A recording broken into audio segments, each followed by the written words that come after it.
नमस्कार साथियों, मैं महेश बिश्नोई आपका 3D साइंस यूट्यूब चैनल पर हार्दिक अभिनंदन करता हूं, स्वागत करता हूं। आशा है कि आप लोग सभी स्वस्थ होंगे, खुशहाल होंगे और आपने अपनी एचटेट की तैयारी शुरू कर दी होगी। जैसा कि हमने लास्ट लेक्चर में पढ़ा था कि हम स्टेट्स ऑफ मैटर को पढ़ रहे हैं बच्चों। साथियों, स्टेट्स ऑफ मैटर पढ़ना है हमें, और स्टेट्स ऑफ मैटर में जो हमने पढ़ा था वो था मैटर के बारे में, मैटर की कितनी स्टेट्स होती हैं उनके बारे में। अब हम जो पढ़ने वाले हैं वो है हमारा स्टेट्स के बारे में, स्टेट्स ऑफ मैटर के बारे में। ठीक है, स्टेट्स ऑफ मैटर के बारे में हम पढ़ने वाले हैं। तो स्टेट्स ऑफ मैटर में हम क्या पढ़ेंगे उसके बारे में देख लेते हैं। पहले कलर चेंज कर लेते हैं ना। ठीक है, हाँ जी, ओके, ठीक है। आज जो हमारा टॉपिक रहने वाला है साथियों वो है कि सॉलिड, लिक्विड और गैसियस स्टेट्स जो हैं इनके बारे में हम पढ़ेंगे और इनका इंटर कन्वर्जन देखने वाले हैं कि क्या है, कौन कौन सी प्रोसेसेस उस इंटर कन्वर्जन में इन्वॉल्व हैं। तो आइए शुरुआत करते हैं। सबसे पहली बात जो आज हमारा टॉपिक है वो क्या है, inter conversion.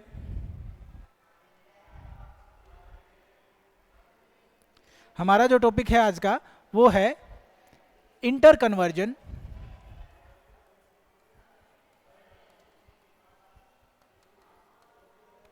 Of states of matter. Inter conversion of states of matter, या फिर हम कह सकते हैं, इसी को हम कह सकते हैं और effect of temperature and pressure, यानी कि टेम्परेचर और प्रेशर का इफेक्ट। तो अगर हम इसको ज़्यादा प्रिसाइजली कहें तो ये इफेक्ट ऑफ टेम्परेचर और प्रेशर ही है, यानी एक स्टेट का दूसरी स्टेट में कन्वर्ट होना जो है वो किस पे बेस्ड है, वो दो फैक्टर्स पे बेस्ड है। उन फैक्टर को हम क्या कह रहे हैं, टेम्परेचर और प्रेशर कह रहे हैं बेटा। ठीक है, तो अभी हम इनके बारे में डिटेल में जानेंगे। सबसे पहली बात हम क्या देख रहे हैं कि कौन कौन से वो फैक्टर्स हैं जिनके ऊपर हमारी स्टेट्स ऑफ मैटर क्या है, वो इंटरकन्वर्टिबल है, वो डिपेंड करता है। ठीक है, तो हम देखते हैं factors affecting states of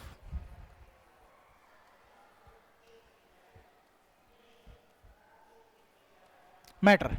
state of matter को कौन कौन से फैक्टर अफेक्ट करते हैं साथियों। जो सबसे पहला फैक्टर है उसके बारे में बात करते हैं। ठीक है, जो सबसे पहला फैक्टर है हमारा वो क्या है, जो सबसे पहला फैक्टर है वो है हमारा टेम्परेचर। क्या है, टेम्परेचर, यानी टेम्परेचर का बहुत बड़ा रोल होता है किसी भी स्टेट को कन्वर्ट करने में। और जो दूसरा फैक्टर है हमारा वो है साथियों प्रेशर, यानी टेम्परेचर और प्रेशर की एप्लीकेशन से मैटर की स्टेट को चेंज किया जा सकता है। कैसे हम इस बात पर पहुंचेंगे, क्या इनमें ऑब्जर्व होगा, उस बात को हमें डिटेल में पढ़ना है, समझना है। तो आइए चलते हैं। सबसे पहले देखते हैं इफेक्ट ऑफ टेम्परेचर के बारे में। सबसे पहले देखते हैं इफेक्ट ऑफ टेम्परेचर के बारे में, यानी फर्स्ट जो पॉइंट रहने वाला आज हमारा वो है इफेक्ट ऑफ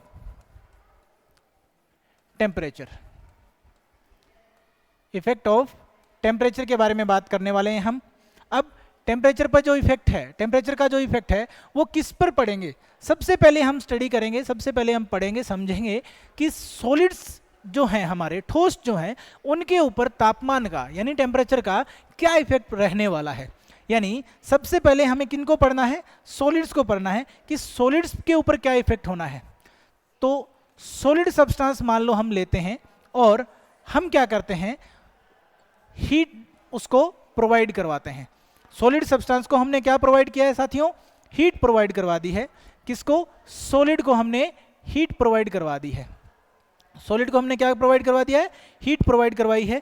और वो किस में कन्वर्ट हो जाएगा, जो सॉलिड है हमारा वो किस में कन्वर्ट हो जाएगा। सॉलिड जब भी हम हीट प्रोवाइड करवाते हैं तो वो कन्वर्ट हो जाता है किसके अंदर, लिक्विड के अंदर कन्वर्ट हो जाता है। किस में कन्वर्ट हो जाता है, लिक्विड के अंदर कन्वर्ट हो जाता है। और अगर हमारा सॉलिड लिक्विड में कन्वर्ट हो रहा है किसकी एप्लीकेशन से, हीट की एप्लीकेशन से, तो इस प्रोसेस को हमें समझना है। सबसे पहले तो ये बात देखिए साथियों कि जब भी हम हीट अप्लाई करते हैं, यानी हमने किसी भी सब्सटेंस को, मान लो हमने एक बीकर में सॉलिड अगर हम ले रहे हैं, तो मान लो हमने क्या रखा है, आइस रखा हुआ है। हमने क्या रखी है, आइस रखी है। आइस जो है वो क्या है, सॉलिड है।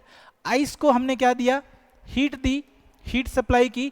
हीट सप्लाई करने से होने क्या वाला है, हम उन बातों को समझेंगे, ठीक है। जैसे ही हम हीट सप्लाई करते हैं साथियों, हीट सप्लाई करते ही क्या होता है कि जो टेम्परेचर है, टेम्परेचर जो है वो इंक्रीज होना शुरू हो जाता है। हीट सप्लाई करते ही टेम्परेचर क्या हो जाता है, इंक्रीज होता है साथियों। हीट सप्लाई करते ही टेम्परेचर क्या हो जाता है, इंक्रीज हो जाता है। और अगर टेम्परेचर इंक्रीज हो जाता है तो उसकी वजह से क्या होगा, उस बात को हम समझेंगे कि अगर टेम्परेचर इंक्रीज हो जाता है तो टेम्परेचर के इंक्रीज करने से क्या होगा, जैसे ही हमने हीट सप्लाई की तापमान बढ़ा, तापमान बढ़ने से क्या होगा, सॉलिड पे क्या असर पड़ा, आइस पे क्या असर होगा, क्या इफेक्ट होगा, तो वो देखना है। तो टेम्परेचर जैसे ही हमने बढ़ाया साथियों, टेम्परेचर बढ़ाते ही क्या हो जाएगा, जो मॉलिक्यूल्स है या जो कॉन्स्टिट्यूएंट पार्टिकल्स हैं सॉलिड के, उनका जो मोशन है वो बढ़ जाएगा। कैसे बढ़ेगा, क्योंकि टेम्परेचर बढ़ाने से सबसे पहली चीज क्या बढ़ती है, kinetic energy of particles. Kinetic energy of particles increase हो जाती है। काइनेटिक एनर्जी ऑफ पार्टिकल्स और मॉलिक्यूल्स क्या हो जाती है साथियों, इंक्रीज हो जाती है। और अगर काइनेटिक एनर्जी इंक्रीज हो जाती है तो काइनेटिक एनर्जी के इंक्रीज होने से क्या होगा साथियों, काइनेटिक एनर्जी इंक्रीज हो जाएगी। और अगर काइनेटिक एनर्जी इंक्रीज हो रही है तो उससे क्या होगा, काइनेटिक एनर्जी के इंक्रीज होने से क्या हो रहा है, काइनेटिक एनर्जी के इंक्रीज होते ही जो मोशन है पार्टिकल्स का वो बढ़ जाएगा। पार्टिकल्स का क्या बढ़ जाएगा, मोशन बढ़ जाएगा। Motion of particles increases. क्या बढ़ेगा, motion of particles, motion of particles increases. Particles का मोशन क्या हो जाएगा साथियों, इंक्रीज हो जाएगा। और अगर पार्टिकल का मोशन इंक्रीज हो जाएगा तो क्या होगा, पार्टिकल्स का मोशन क्या हो जाएगा, इंक्रीज हो जाएगा, तो क्या होगा, तो साथियों सबसे बड़ी बात तो ये होगी कि ये जो पार्टिकल्स हैं हमारे, ये जो पार्टिकल्स हैं हमारे, वो मूव करना शुरू कर देंगे more freely. Particles more freely move करना शुरू कर देंगे, ठीक है साथियों। क्या होगा, particles will move more freely, यानी स्पीड जो होगी मोशन की पार्टिकल्स की वो इंक्रीज हो जाएगी। जैसे ही हमने हीट सप्लाई किया, टेम्परेचर बढ़ा, टेम्परेचर बढ़ने से काइनेटिक एनर्जी बढ़ी, काइनेटिक एनर्जी बढ़ने से क्या हुआ, पार्टिकल्स जो मोशन में थे पहले से, जो मोशन था उनका, वो मोशन और ज़्यादा बढ़ गया। और जब पार्टिकल्स का मोशन बढ़ा होगा तो उनके बीच में जो फोर्स ऑफ अट्रैक्शन था वो पार्टिकल्स उसको ओवरकम कर जाते हैं। जैसे ही वो उनको ओवरकम करते हैं, फोर्स जो मोशन था वो और बढ़ जाता है, ठीक है। जैसे ही वो फोर्स को ओवरकम कर देते हैं, फोर्स ऑफ अट्रैक्शन को पार्टिकल्स के, तो मोशन जो बढ़ता है तो पार्टिकल क्या है, मोर फ्रीली मूव करते हैं, मोर फ्रीली मूव करने लग जाते हैं, ज़्यादा फ्रीली मूव करने लग जाते हैं साथियों। और अगर पार्टिकल्स ज़्यादा फ्रीली मूव करने लग जाते हैं तो क्या होता है, पार्टिकल्स जब ज़्यादा फ्रीली मूव करने लग जाते हैं तो क्या होता है, एक स्टेज ऐसी आती है, एक स्टेज ऐसी आती है जिसमें जो पार्टिकल्स हैं वो सॉलिड के जो पार्टिकल्स हैं उनके फोर्स ऑफ अट्रैक्शन से ज़्यादा उनके पास एनर्जी हो जाती है। पार्टिकल्स की एनर्जी सॉलिड मॉलिक्यूल के जो फोर्स ऑफ अट्रैक्शन है उससे ज़्यादा हो जाती है उनके पास काइनेटिक एनर्जी, और वो उनके फोर्स ऑफ अट्रैक्शन को एक्सीड कर जाते हैं। और जैसे ही वो उनके फोर्स ऑफ अट्रैक्शन को एक्सीड करते हैं तो हमारा जो सॉलिड सब्सटेंस होता है वो किस में कन्वर्ट हो जाता है, लिक्विड में कन्वर्ट हो जाता है। किस में कन्वर्ट हो जाता है, लिक्विड में कन्वर्ट हो जाता है साथियों।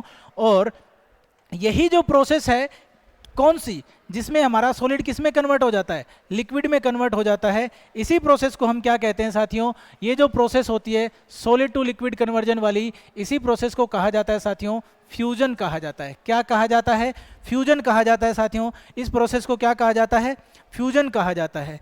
इस प्रोसेस को क्या कहा जाता है साथियों, फ्यूजन कहा जाता है। इस प्रोसेस को फ्यूजन कहा जाता है, ठीक है। इसका मतलब क्या हुआ, इसका मतलब ये हुआ कि सॉलिड अगर लिक्विड में चेंज हो रहा है तो वो किसकी वजह से हो रहा है, हीट की वजह से। यानी टेम्परेचर बढ़ाया, हीट बढ़ी, टेम्परेचर बढ़ा, टेम्परेचर के बढ़ने से क्या हुआ, kinetic energy of particles increase हुई। काइनेटिक एनर्जी इंक्रीज होने से क्या हुआ, मोशन ऑफ पार्टिकल्स इंक्रीज हुआ साथियों।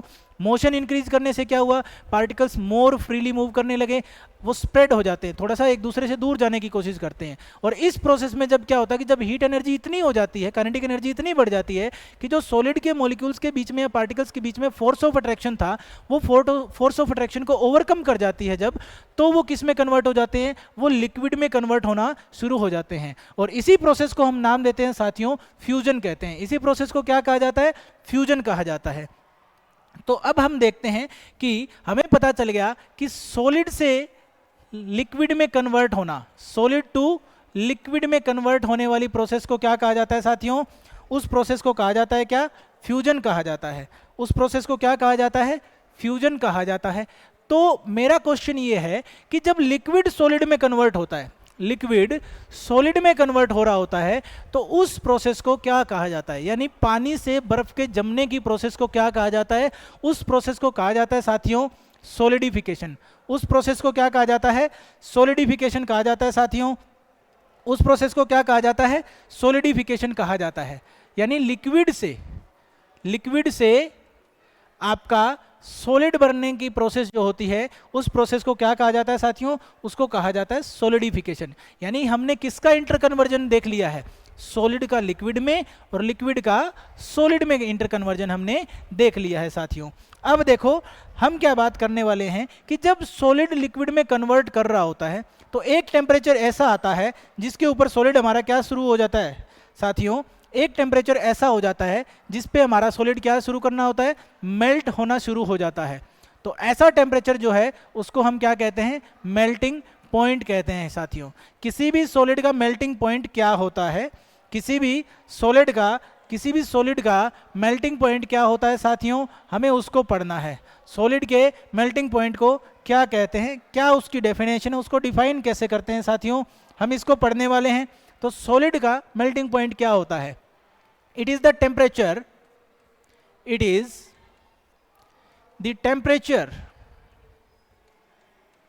at which a solid starts to melt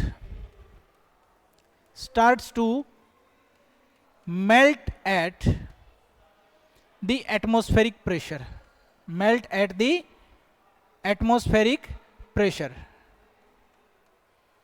atmospheric pressure। यानी ये वो टेम्परेचर होता है जिस पे कोई भी सॉलिड एटमॉस्फेरिक प्रेशर पे मेल्ट होना शुरू कर देता है। यानी जहां पर मेल्टिंग स्टार्ट होती है उस टेम्परेचर को melting point of the solid कहा जाता है साथियों। अब इस प्रोसेस में होता क्या है कि जैसे ही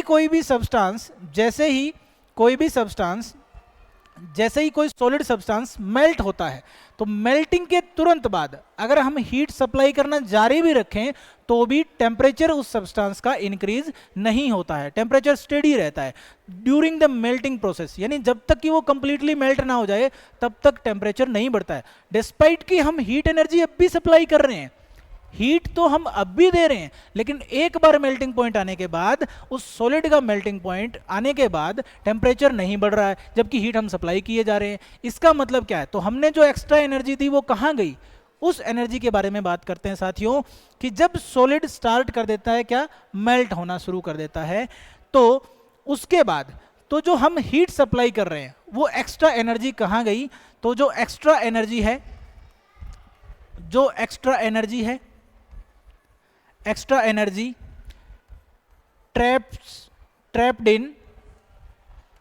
trapped in the content of the beaker। अब ये जो एक्स्ट्रा एनर्जी होगी जो हम हीट दिए जा रहे हैं, यानी आफ्टर सप्लाइंग हीट, जब हम हीट दिए जा रहे हैं यानी हम हीट सप्लाई कर रहे हैं, हीट तो इंक्रीज हो रही है, मेल्टिंग शुरू हो गई है, मेल्टिंग स्टार्ट्स, ठीक है, बट टेम्परेचर रिमेन्स सेम। ऐसा क्यों, क्योंकि हम एक्स्ट्रा एनर्जी जो दे रहे हैं वो कहां चली जाती है, वो कंटेंट ऑफ दी बीकर में चली जाती है। कहां चली जाती है साथियों, वो चली जाती है किसमें, कंटेंट ऑफ दी बीकर में चली जाती है साथियों, बीकर के कंटेंट में चली जाती है। किस में चली जाती है, बीकर के कंटेंट में चली जाती है। यानी जिस कंटेंट से आपका बीकर बना हुआ है, यानी जिस मटेरियल से आपका बीकर बना हुआ है, यानी जिस बर्तन में आपने उस सॉलिड सब्सटेंस को लिया है और उसको आप मेल्ट कर रहे हैं, उस बर्तन के जो पार्टिकल्स हैं उनमें वो एक्स्ट्रा हीट चली जाती है। इस एक्स्ट्रा हीट को हम गुप्त ऊर्जा या फिर लेटेंट हीट भी बोलते हैं। इस एक्स्ट्रा हीट को हम क्या बोलते हैं साथियों? गुप्त ऊर्जा या फिर क्या बोलते हैं? लेटेंट हीट बोलते हैं। क्या बोलते हैं? लेटेंट हीट बोलते हैं। लेटेंट हीट, इसको क्या बोलते हैं? गुप्त ऊर्जा, छुपी हुई ऊर्जा या फिर लेटेंट हीट कहा जाता है साथियों। ठीक है, गुप्त ऊर्जा या फिर लेटेंट हीट। कौन सी heat? The extra energy, the extra energy trapped in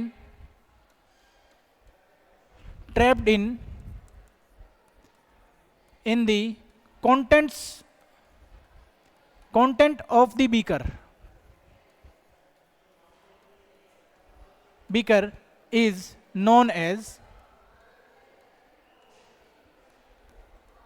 latent heat. उसको क्या कहते हैं साथियों? लेटेंट हीट कहा जाता है, यानी गुप्त ऊर्जा कहा जाता है। उसको क्या कहा जाता है? लेटेंट हीट कहा जाता है साथियों। लेटेंट हीट कहा जाता है, लेटेंट हीट कहा जाता है। अब चूंकि हम किसके केस में पढ़ रहे हैं? सॉलिड टू लिक्विड यानी फ्यूजन के केस में पढ़ रहे हैं। यानी जब भी सॉलिड मेल्ट हो रहा होता है तो उस केस में जो लेटेंट हीट होती है उसको बोलते हैं लेटेंट हीट ऑफ सॉलिड। यानी in case of melting of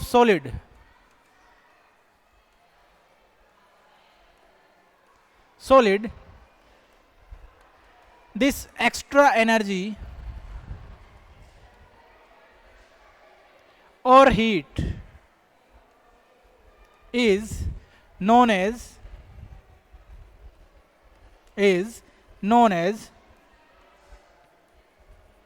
latent heat of fusion. क्यों हमने इसको लेटेंट हीट ऑफ फ्यूजन कहा साथियों? क्योंकि हमने क्या डिसाइड किया था? हमने ये डिसाइड किया कि जो भी हमारा लेटेंट हीट ऑफ फ्यूजन क्यों कहा हमने? क्योंकि जो भी हीट एनर्जी हमारी सॉलिड टू लिक्विड में आ रही है, एक्स्ट्रा हीट एनर्जी जो ट्रैप है वेसल्स के अंदर, उसको हमने क्या कहा साथियों? लेटेंट हीट ऑफ फ्यूजन कहा है। क्योंकि ये प्रोसेस कौन सी है? फ्यूजन वाली प्रोसेस है। सॉलिड टू लिक्विड में कन्वर्ट होना क्या कहलाता है? फ्यूजन कहलाता है। ठीक है, तो अब आगे बढ़ते हैं, नेक्स्ट प्रोसेस के बारे में बात करते हैं साथियों। नेक्स्ट प्रोसेस हमारा क्या है? नेक्स्ट प्रोसेस है आपका लिक्विड टू सॉलिड में कन्वर्जन। लिक्विड का किस में कन्वर्जन है साथियों? लिक्विड का सॉलिड में पढ़ लिया। लिक्विड टू गैस जो होता है कन्वर्जन, हमें उसको देखना है साथियों। किसको देखना है? लिक्विड से गैस में कन्वर्जन को देखना है। लिक्विड से गैस में कन्वर्जन को क्या कहा जाता है?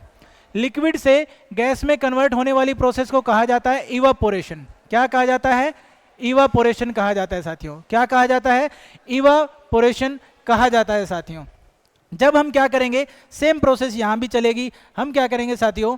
हम लिक्विड में क्या करेंगे? हमारे पास लिक्विड है, ठीक है, हमने लिक्विड को क्या दिया है? हम लिक्विड को क्या सप्लाई कर रहे हैं? हम लिक्विड को हीट सप्लाई करेंगे साथियों। हम लिक्विड को क्या सप्लाई करेंगे? लिक्विड को हीट करेंगे। लिक्विड को हीट करेंगे साथियों। हम क्या सप्लाई करेंगे? लिक्विड को हीट सप्लाई करेंगे। जैसे ही हमने हीट सप्लाई की है लिक्विड को, तो वो हीट एनर्जी की उसमें क्या फर्क लाएगी? जो हीट हमने सप्लाई की है साथियों, जो हीट हमने सप्लाई की है वो क्या करेगी? उसकी काइनेटिक एनर्जी को बढ़ाएगी। काइनेटिक एनर्जी को इंक्रीज करेगी। क्योंकि टेम्परेचर इंक्रीज हुआ है तो हीट से क्या होगा? टेम्परेचर इंक्रीज होगा, जिससे काइनेटिक एनर्जी बढ़ेगी। और अगर काइनेटिक एनर्जी बढ़ रही है तो उससे क्या होगा साथियों? काइनेटिक एनर्जी के बढ़ने से क्या होगा? काइनेटिक एनर्जी के बढ़ने से मोशन ऑफ पार्टिकल्स इंक्रीज होगा। क्या इंक्रीज होगा? मोशन इंक्रीज होगा। अब अगर मोशन इंक्रीज होगा पार्टिकल्स का साथियों, तो क्या होगा? मोशन के इंक्रीज होने से क्या होगा? मोशन के इंक्रीज होने से पार्टिकल फ्रीली मूव करने लगेंगे। पार्टिकल क्या करेंगे? मूव फ्रीली मूव करेंगे, मूव फ्रीली। और जब ये एनर्जी इतनी हो जाएगी, जब ये एनर्जी क्या हो जाएगी? इतनी हो जाएगी साथियों कि वो लिक्विड के फोर्स ऑफ अट्रैक्शन को एक्सीड कर जाएगी। लिक्विड के फोर्स ऑफ अट्रैक्शन को एक्सीड कर जाएगी तो लिक्विड किस में कन्वर्ट होना शुरू हो जाएगा साथियों? लिक्विड किस में कन्वर्ट होना शुरू हो जाएगा साथियों? लिक्विड कन्वर्ट होना शुरू हो जाएगा किसके अंदर? गैस के अंदर कन्वर्ट होना शुरू हो जाएगा साथियों। तो सिंपल सी प्रोसेस थी, जैसा उसमें हो रहा था वैसा ही हम यहाँ भी देख रहे हैं साथियों। क्या हो रहा है? लिक्विड था, लिक्विड को हमने क्या किया साथियों, लिक्विड को हमने क्या दिया, हीट सप्लाई किया। जैसे ही हमने हीट सप्लाई की, लिक्विड किस में कन्वर्ट, लिक्विड की क्या इंक्रीज होगी साथियों, काइनेटिक एनर्जी लिक्विड की इंक्रीज हो गई। और जब लिक्विड की काइनेटिक एनर्जी इंक्रीज हो गई तो उससे क्या फर्क पड़ा, उसका इफेक्ट किस पे पड़ा, मोशन पे।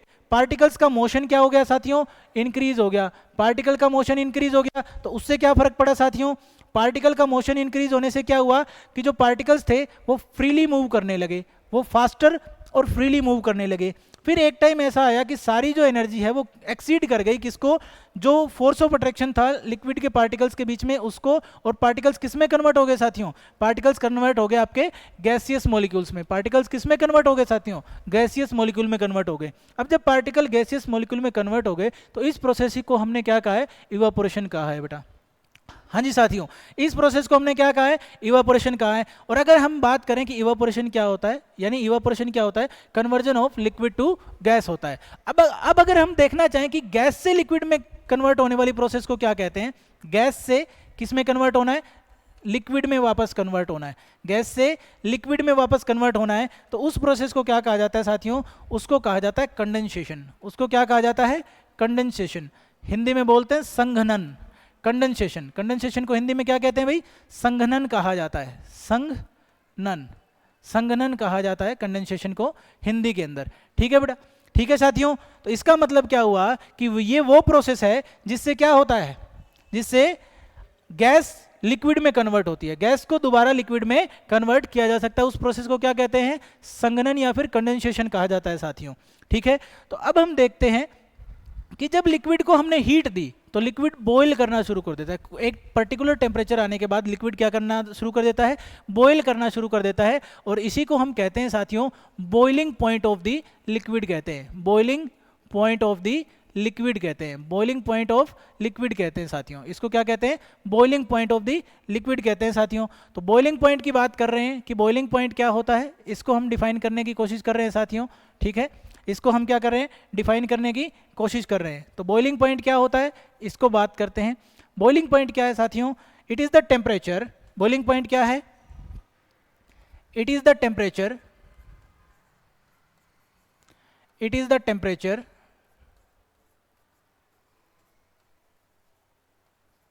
temperature at which a liquid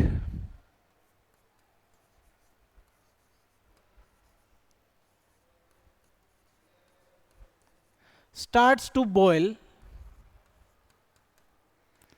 at atmospheric pressure। यानी ये वो टेम्परेचर होता है जिस पे कोई लिक्विड एटमॉस्फेरिक प्रेशर पे बॉयल करना स्टार्ट कर देता है। क्या कर देता है साथियों, बॉयल करना स्टार्ट कर देता है। उसको क्या कहते हैं, boiling point of the liquid कहते हैं। उसको क्या कहते हैं, boiling point of the liquid कहते हैं साथियों।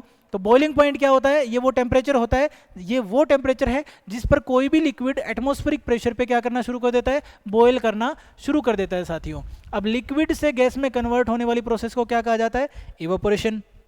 और गैस से लिक्विड में कन्वर्ट होने वाली प्रोसेस को क्या कहा जाता है साथियों, कंडेंसेशन कहा जाता है। ठीक है, तो नेक्स्ट जो है हमारे पास, नेक्स्ट जो प्रोसेस है वो क्या है, वो प्रोसेस है हमारे पास कि अब हमें कन्वर्ट करना है गैस को सॉलिड के अंदर और सॉलिड को गैस के अंदर, गैस से सॉलिड और सॉलिड से गैस। इस प्रोसेस को क्या कहा जाता है साथियों, तो सिंपल सी बात है, जब भी हम गैस से सॉलिड करते हैं तो इस प्रोसेस को कहा जाता है डिपोजिशन। यानी सॉलिड से गैस से सॉलिड जो प्रोसेस है, गैस को सॉलिड में कन्वर्ट करने वाली प्रोसेस को क्या कहा जाता है साथियों, इसको कहा जाता है डिपोजिशन। और सॉलिड टू गैस कन्वर्ट होने वाली प्रोसेस को क्या कहा जाता है साथियों, इसको कहा जाता है सब्लिमेशन। इसको क्या कहा जाता है, सब्लिमेशन। इस प्रोसेस को कहा जाता है सब्लिमेशन। तो सब्लिमेशन और डिपोजिशन का मतलब क्या है, डिपोजिशन का मतलब होता है कि जब कोई भी गैसियस सब्सटेंस किस में कन्वर्ट हो जाए, सॉलिड में कन्वर्ट हो जाए, तो उसको बोलते हैं डिपोजिशन। सब्लिमेशन का मतलब क्या होता है साथियों, जब कोई भी सॉलिड सब्सटेंस डायरेक्ट गैस में कन्वर्ट हो जाए विदाउट कन्वर्टिंग इनटू लिक्विड। ठीक है, तो अब हम इसकी बात कर लेते हैं कि हम सब्लिमेशन को कैसे डिफाइन करेंगे साथियों। तो सब्लिमेशन की डेफिनेशन देख लेते हैं। सब्लिमेशन इसकी डेफिनेशन देख लेते हैं साथियों। सब्लिमेशन क्या होता है? सब्लिमेशन होता है it is the process by which a solid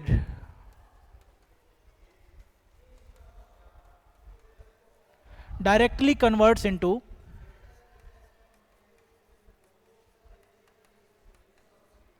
a gas without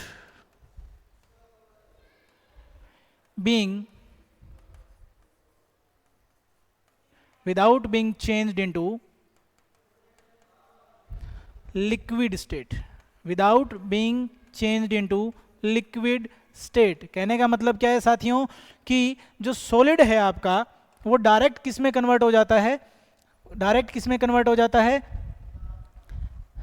gas में कन्वर्ट हो जाता है। डायरेक्टली किस में कन्वर्ट हो जाता है? Solid directly converts into a gas without being change into liquid substance, यानी वो लिक्विड स्टेट को स्किप कर जाता है। इसका एग्जांपल क्या है साथियों? इसका सबसे बढ़िया एग्जांपल क्या है? एग्जांपल है आपका कैम्फर, कपूर। कैम्फर जो होता है ना, जिसको हिंदी में क्या कहते हैं? कपूर कहते हैं साथियों। तो कैम्फर को जब आप हीट करते हो, पूजा करते वक्त आपने देखा होगा पुजारी पूजा करता है, कैम्फर जो जलाता है ना, कैम्फर से कुछ नहीं बनता, सीधा वो डायरेक्ट गैस में कन्वर्ट हो जाता है। कोई राख नहीं बनती, कोई लिक्विड नहीं बनता, डायरेक्ट किस में कन्वर्ट हो जाता है? वो डायरेक्ट कन्वर्ट हो जाता है गैस में। तो इस प्रोसेस को कहते हैं साथियों सब्लिमेशन। और जब गैस डायरेक्ट किस में कन्वर्ट हो जाए? सॉलिड में कन्वर्ट हो जाए, तो उस प्रोसेस को क्या कहते हैं साथियों? उस प्रोसेस को कहते हैं आपका डिपोजिशन। उस प्रोसेस को क्या कहते हैं साथियों? डिपोजिशन कहते हैं। तो डिपोजिशन क्या होती है इसके बारे में जान लेते हैं। क्या होती है? डिपोजिशन। डिपोजिशन के बारे में जान लेते हैं साथियों कि डिपोजिशन क्या होती है। डिपोजिशन का मतलब होता है व्हेन नहीं, सॉरी, ऐसे by the process of which A gaseous substance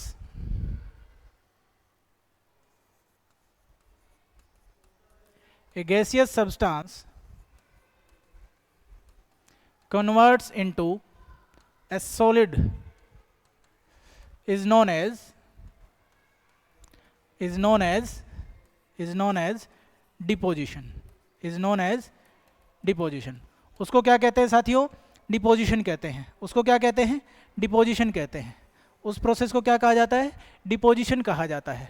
उस प्रोसेस को डिपोजिशन कहा जाता है, जिसमें आपका जो गैसियस सब्सटेंस है वो डायरेक्टली किस में कन्वर्ट हो जाए? सॉलिड में कन्वर्ट हो जाए। जैसे आपको पता है कि CO2 जो है वो क्या होती है? गैस होती है। और जब ये किस में कन्वर्ट हो जाती है? सॉलिड CO2 में कन्वर्ट हो जाती है। किस में कन्वर्ट हो जाती है?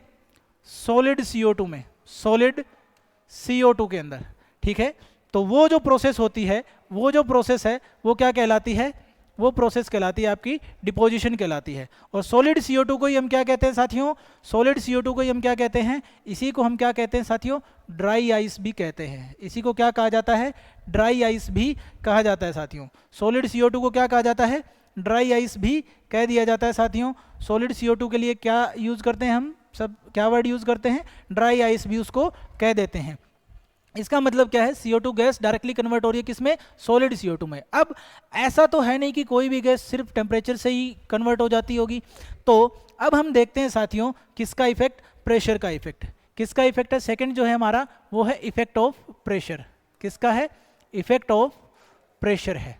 अब किस पर ये इफेक्ट ऑफ प्रेशर अप्लीकेबल है? प्रेशर का इफेक्ट कहाँ कहाँ अप्लीकेबल है? तो साथियों हमारे पास तीन चीजें हैं। क्या है? तीन चीजें हैं। पहला है सॉलिड। सॉलिड्स के ऊपर प्रेशर का इफेक्ट नहीं होता है। ठीक है, सॉलिड्स के ऊपर क्या नहीं होता है साथियों? प्रेशर का इफेक्ट नहीं होता है। सॉलिड के ऊपर नो इफेक्ट। ऐसा क्यों होता है? सॉलिड के ऊपर कोई इफेक्ट क्यों नहीं होता साथियों प्रेशर का? क्योंकि जो सॉलिड्स होते हैं हमारे, क्योंकि जो सॉलिड हैं वो क्या होते हैं? हाईली इनकम्प्रेसिबल होते हैं। सॉलिड क्या होते हैं? वो क्या होते हैं? हाईली इनकम्प्रेसिबल होते हैं। हाईली इनकम्प्रेसिबल, यानी उनको कंप्रेस नहीं किया जा सकता। आप ईंट को ना हाथ में लेके ऐसे कंप्रेस करने की कोशिश करो, ईंट का शेप चेंज नहीं होती, उसकी वॉल्यूम चेंज नहीं होती, यानी वो कंप्रेस नहीं कर सकते। प्रेशर कितना ही अप्लाई करो वो कंप्रेस नहीं होगी। इसका मतलब क्या है, सॉलिड्स के ऊपर कोई इफेक्ट नहीं होता। किसका साथियों? सॉलिड के ऊपर इफेक्ट नहीं होता। किसका? सॉलिड के ऊपर इफेक्ट नहीं होता है। किसका साथियों? सॉलिड के ऊपर इफेक्ट नहीं होता है हमारे प्रेशर का। सॉलिड के ऊपर प्रेशर का कोई भी इफेक्ट नहीं होता है साथियों। प्रेशर का कोई भी इफेक्ट नहीं होता है, ठीक है। सॉलिड्स के ऊपर प्रेशर का कोई इफेक्ट नहीं होता है साथियों। तो दूसरी बात कर लेते हैं, लिक्विड्स के ऊपर देख लेते हैं। तो जो लिक्विड्स होते हैं उनके ऊपर भी प्रेशर का क्या नहीं होता साथियों? कोई इफेक्ट नहीं होता है। लिक्विड्स के ऊपर भी प्रेशर का इफेक्ट ज़्यादा नहीं होता है, ठीक है। लिक्विड के ऊपर भी कोई इफेक्ट नहीं होता। क्यों? सेम चीज़ है साथियों, क्योंकि लिक्विड्स भी क्या होते हैं? इनकम्प्रेसिबल होते हैं। लिक्विड्स भी क्या होते हैं? इनकम्प्रेसिबल होते हैं। लिक्विड्स भी क्या होते हैं? इनकम्प्रेसिबल। अब ये इनकम्प्रेसिबल क्यों होते हैं? क्योंकि इनके पार्टिकल्स के बीच में ना जो गैप होता है वो बहुत छोटा होता है। पार्टिकल्स के बीच में जो गैप है वो कम होता है। सॉलिड में तो सबसे कम होता है क्योंकि उसके पार्टिकल्स तो सबके नज़दीक होते हैं। लिक्विड में उससे थोड़ा सा कम होता है, ठीक है। लिक्विड में उससे थोड़ा सा कम होता है। इसका मतलब क्या है, जो लिक्विड हैं वो भी इनकम्प्रेसिबल होते हैं। तो ऐसे कौन से सब्सटेंस है जो कंप्रेसिबल होते हैं साथियों? तो तीसरे नंबर पर हमारे पास आता है गैस। अगर हम गैस के बारे में लिखने जाएं तो गैस जो होती है साथियों, गैस क्या होती है? कंप्रेसिबल होती है। उसके ऊपर प्रेशर का इफेक्ट होता है, ठीक है। एप्रिशिएबल इफेक्ट होता है। एप्रिशिएबल इफेक्ट होता है गैस के ऊपर। किसका? प्रेशर का साथियों। और अगर अप्रिशिएबल इफेक्ट है, इसका मतलब क्या होगा? जो गैस है हमारी वो किस में कन्वर्ट हो जाएगी? वो हाईली कंप्रेसिबल होती है। कैसी होती है? हाईली कंप्रेसिबल होती है। हम उसको कंप्रेस कर सकते हैं साथियों। हाईली कंप्रेसिबल होती है गैस। क्या होती है? हाईली कंप्रेसिबल होती है साथियों। इसका मतलब क्या है कि जो गैस हैं वही होती हैं जिनको हम हाईली इजीली कंप्रेस कर सकते हैं। यानी गैस क्या होती हैं साथियों? कंप्रेसिबल होती हैं। गैस कैसी होती हैं? कंप्रेसिबल होती हैं, ठीक है। तो गैस पे अप्रिशिएबल इफेक्ट होता है प्रेशर का और वो हाईली कंप्रेसिबल भी होती हैं, ठीक है। तो गैस कंप्रेसिबल कैसे होती है साथियों? गैस के ऊपर प्रेशर का इफेक्ट होता है। तो जैसे ही हम प्रेशर अप्लाई करते हैं तो गैस किस में कन्वर्ट हो जाती है? अब कंप्रेसिबिलिटी ऑफ गैस के लिए कौन कौन सी कंडीशन होती है जिनको वो फॉलो करती है, ठीक है। Compressibility of gas, compressibility of gas, इसकी जो कंडीशन है साथियों उनको हम देख लेते हैं कि कौन कौन सी कंडीशन है जो कंप्रेसिबिलिटी ऑफ गैस को फॉलो कर रही होती हैं। तो उसकी जो कंडीशन है हम उनको देखेंगे साथियों, ठीक है। तो अब जो कंडीशन है वो क्या क्या है उनके बारे में बात करते हैं। पहली जो कंडीशन है वो है, एक मिनट, हाँ जी, एक मिनट, ये कहाँ चला गया?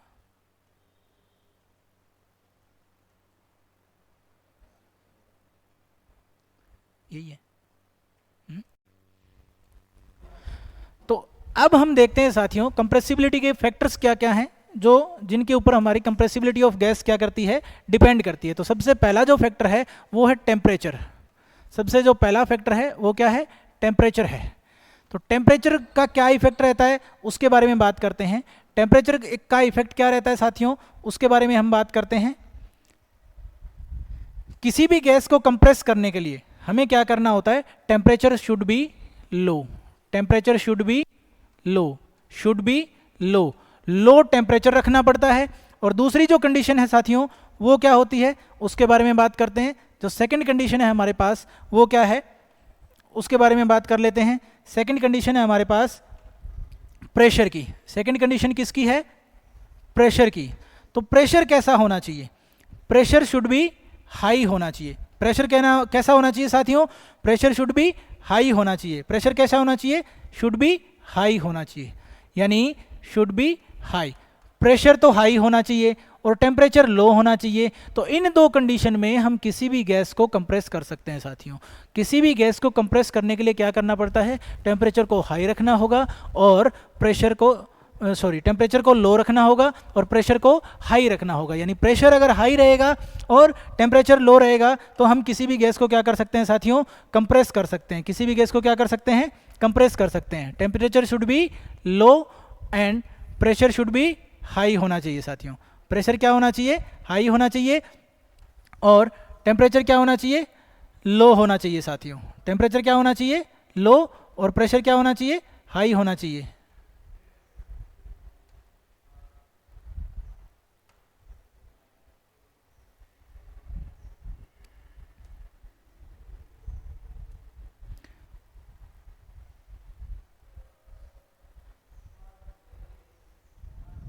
ठीक है साथियों, तो इसका मतलब क्या है, कंप्रेसिबिलिटी गैस की कब होगी, जब हमारा टेम्परेचर क्या होगा, लो होगा, और प्रेशर क्या होगा, हाई होगा। इसी के साथ साथियों आज की क्लास में बस इतना ही। मिलेंगे अगली क्लास में, तब तक के लिए खुश रहिए, स्वस्थ रहिए। चैनल को सब्सक्राइब कीजिए, लाइक कीजिए और वीडियो को खूब शेयर कीजिए। Thank you.